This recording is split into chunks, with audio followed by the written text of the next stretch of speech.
नमस्कार आदाब, मैं हूं मोहम्मद इमरान। नोएडा का सबसे चर्चित हत्याकांड, निठारी हत्याकांड, जहां एक नहीं बल्कि कई बच्चों की हत्या हुई और बच्चे मिस होते रहे और उनकी लाश तक नहीं मिल पाई। लेकिन इसके जो मुख्य आरोपी थे वो दोनों ही बरी हो गए हैं। सबसे पहले ये खंडर नुमा कोठी के जो मालिक थे मोनिंदर सिंह पंढेर, कोर्ट ने उनको रिहा किया। उसके बाद जो मुख्य आरोपी था सुरेंद्र कोहली, आज वो भी रिहा होकर जेल से बाहर आ गया है। दरअसल मामले की सुनवाई सबसे पहले निचली अदालत में हुई, उसके बाद हाई कोर्ट में मामला चला और फिर सुप्रीम कोर्ट ने रिहाई कर दी है। लेकिन अहम बात यह है कि सुप्रीम कोर्ट ने कहा है कि अपराध जघन्य है और परिवार की पीड़ा अथाह है, मगर इसके बीच किसी व्यक्ति को सज़ा नहीं दी जा सकती बिना सबूतों के। साक्ष्यों के आधार पर ही किसी भी व्यक्ति को सज़ा दी जा सकती है। लेकिन इस पूरे प्रकरण में पुलिस जो साक्ष्य बता रही थी, जिस बेसिस पर इन दोनों को आरोपी बनाया गया था, वो साक्ष्य कोर्ट ने पर्याप्त नहीं माने हैं। सुप्रीम कोर्ट ने कहा है कि ये बेहद दुखद बात है कि लंबी जांच के बावजूद निठारी जघन्य हत्याकांड के असली अपराधी की पहचान नहीं हो पाई है। कानूनी मानकों के अनुरूप जो सुरेंद्र कोहली है वो अपराधी नहीं कहा जा सकता है, ऐसा कोर्ट ने कहा है। और कोर्ट ने ये भी कहा है कि आपराधिक कानून केवल अनुमान की धारणा या पूर्व धारणा के आधार पर किसी को भी दोष सिद्ध नहीं करने की अनुमति देता है। यानी यदि आप किसी चीज़ के लिए सोच रहे हैं कि सुरेंद्र कोहली अपराधी है, आपकी ये पूर्व धारणा होगी, उसके आधार पर उसको सज़ा दे दी जाए, ऐसा नहीं होगा। दरअसल दोषी तभी सिद्ध होगा जब कानून के मानकों के अनुसार सबूत होंगे, साक्ष्य होंगे, तभी उसको दोषी करार दिया जा सकता है।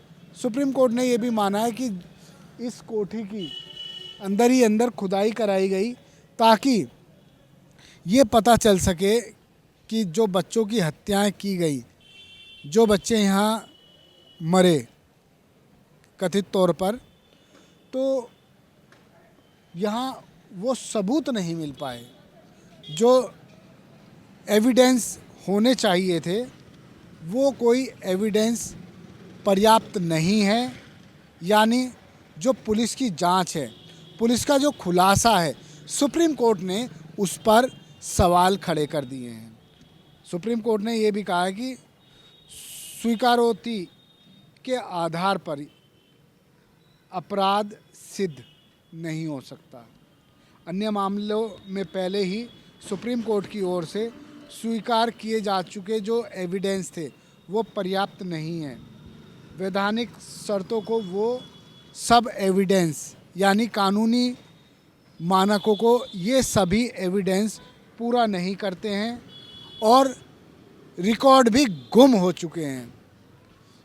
अब आप देखिए कि सुप्रीम कोर्ट का जजमेंट है और पंधेर पहले ही बाहर आ चुका है। उसके अलावा कोहली आज रिहा हो गया है। सुप्रीम कोर्ट ने एक और टिप्पणी की है। सुप्रीम कोर्ट ने आर्टिकल 21 राइट टू लाइफ, जिसके तहत ये कहा जाता है कि अनुच्छेद 21 निष्पक्ष जांच, न्याय संगत और उचित प्रक्रिया सब पर जोर देता है। आपने देखा एनजीटी बना हुआ है, हम सांस ले रहे हैं, तो एनजीटी भी आर्टिकल 21 के तहत ही बना है, राइट टू लाइफ, यानी हर व्यक्ति को हवा, पानी, जीने की वो सभी सुविधाएं चाहिए जो नेसेसिटी हैं, और उसमें कानून भी आता है, न्याय भी आता है, उसी सब पर जोर दिया है। और इस मामले में 28 जनवरी 2015 को कोर्ट ने कोहली को मृत्युदंड दे दिया था। उसके बाद उसको उम्र कैद में चेंज किया गया। करीब 19 साल हो चुके हैं इस पूरे मामले को। जिस वक्त निठारी से गायब हो रहे बच्चों का खुलासा हुआ, उस दौरान मैं रिपोर्टिंग करता था, और जैसे ही पुलिस को पता चला कि आरोपी इस कोठी में हो सकता है, यहाँ छापेमारी की गई, यहाँ से कुछ एविडेंस इकट्ठे किए गए। उस दौरान सिमरनजीत कौर थी यहाँ निठारी चौकी इंचार्ज, और दिनेश यादव थे थाना प्रभारी, और दिनेश यादव ही थे उस वक्त सीओ, सर्किल ऑफिसर, जिनकी देखरेख में यहाँ पुलिस आई, यहाँ से काफ़ी कुछ बरामद किया। दरअसल पूरा मामला ये घूमता रहा कॉल डिटेल के आधार पर कि कॉल कौन किसको कर रहा है। इस सब पर जब पुलिस जांच करती रही और पुलिस ने मौका वारदात को देखा, साक्ष्य को देखा और अनुमान लगाया कि यही लोग जो बच्चे गायब हो रहे हैं उनके हत्यारे हो सकते हैं। मामला इतना तूल पकड़ गया कि ये कोठी के आगे पुलिस को पूरी तरह बैरिकेडिंग करनी पड़ी, क्योंकि यहाँ पथराव भी हुआ था उस दौरान, और यहाँ तक पत्रकारों को आने की भी उस वक्त अनुमति नहीं थी। पूरा निठारी रोड बंद कर दिया गया था। उसके अलावा जो यहाँ सेक्टर 38A में गेस्ट हाउस है, उसमें सीबीआई के अफसर आए थे, कोऑर्डिनेट कर रहे थे वो थाना सेक्टर 20 पुलिस और गौतम बुद्ध नगर पुलिस के साथ। एसएसपी थे RK राठौर, जिन्होंने इस पूरे मामले को गंभीरता से लिया, मामले दर्ज कराए, खुलासा भी कराया, और पुलिस पर उस वक्त गंभीर आरोप लगे। आरोप क्या लगे? आरोप लगे थे पुलिस पर रिश्वतखोरी के। कहा कि पुलिस भ्रष्टाचारी है, इसीलिए इस पूरे मामले को छुपा रही है। मैं आपको ये भी बता दूं कि निठारी से लगातार यहाँ तक बच्चे आते थे और वो अचानक से गायब हो जाते थे, लेकिन वो बच्चे गए कहाँ, क्या हुआ, आज तक पता नहीं। ज़रा उन माँ बाप की पीड़ा भी समझिए जिनके बच्चे लापता हुए और आज तक 19 साल हो गए, नहीं पता चल पाया। ऐसे में अब जो आरोपी थे मोहिंदर सिंह पंढेर, वो तो काफ़ी सालों पहले रिहा हो चुका है, बरी हो चुका है, लेकिन अब जो मुख्य सस्पेक्ट था, आरोपी था सुरेंद्र कोहली, वो भी आज रिहा हो गया है। तो आप देख लीजिए, खंडर नुमा कोठी है ये, और इस कोठी का नंबर है D5 सेक्टर 31 नोएडा, जहां ये इस कोठी का हाल इसीलिए ऐसा हुआ है कि लोग मानते थे कि जितने भी बच्चे गायब हुए हैं उन सबको यहीं दफन किया गया है, जो कुछ हुआ है उन बच्चों के साथ यहीं किया गया है। लेकिन सुप्रीम कोर्ट ने लास्ट में कहा कि पर्याप्त एविडेंस नहीं है।